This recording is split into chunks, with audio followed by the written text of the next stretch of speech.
Kemarin Ketua Umum PKB yang juga bacawa pres dari Koalisi Perubahan Muhaimin Iskandar diperiksa sebagai saksi dalam kasus dugaan korupsi sistem proteksi TKI di Kementerian Tenaga Kerja dan Transmigrasi.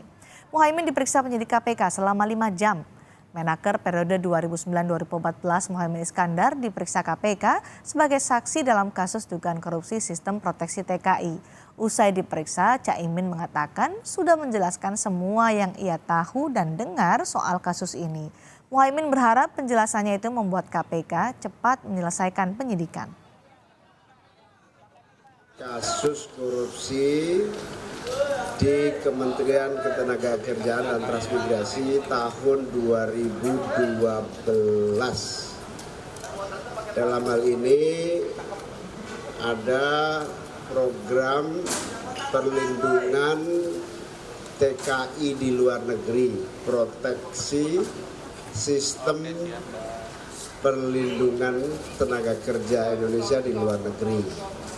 Sistem proteksi inilah yang menjadi kasus yang sedang diselidiki oleh KPK dengan tersangka mantan dirjen, mantan salah satu staf dirjen, dan salah seorang atau pengusaha atau apa gitu. Saya sudah membantu menjelaskan semua yang saya tahu, semua yang saya pernah dengar, dan insya Allah semuanya yang saya ingat, yang saya tahu semuanya sudah saya jelaskan. Moga-moga dengan penjelasan ini KPK semakin lancar dan cepat tuntas mengatasi seluruh kasus-kasus korupsi. Pengadaan sistem pengawasan dan pengolahan data TKI adalah proyek di Kementerian Tenaga Kerja tahun 2012 lalu. Ketika itu Muhaimin Iskandar menjabat sebagai Menteri Tenaga Kerja dan Transmigrasi. Nilai perkiraan proyek adalah 19,8 miliar rupiah dengan pagu 20 miliar rupiah. Ada 37 peserta yang ikut untuk klasifikasi pengadaan perangkat keras dan perangkat lunak.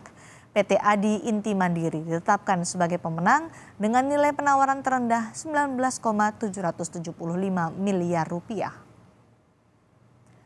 KPK belum mengumumkan secara resmi siapa saja 3 orang yang ditetapkan tersangka dalam kasus ini. KPK hanya menyebut ada 2 dari Kementerian Tenaga Kerja dan 1 pihak swasta. KPK juga belum merinci berapa besar kerugian negara dalam kasus ini. Namun juru bicara KPK Ali Fikri bilang kerugian negara minimal 1 miliar rupiah. Ketiga tersangka kini sudah dicegah bepergian ke luar negeri oleh KPK.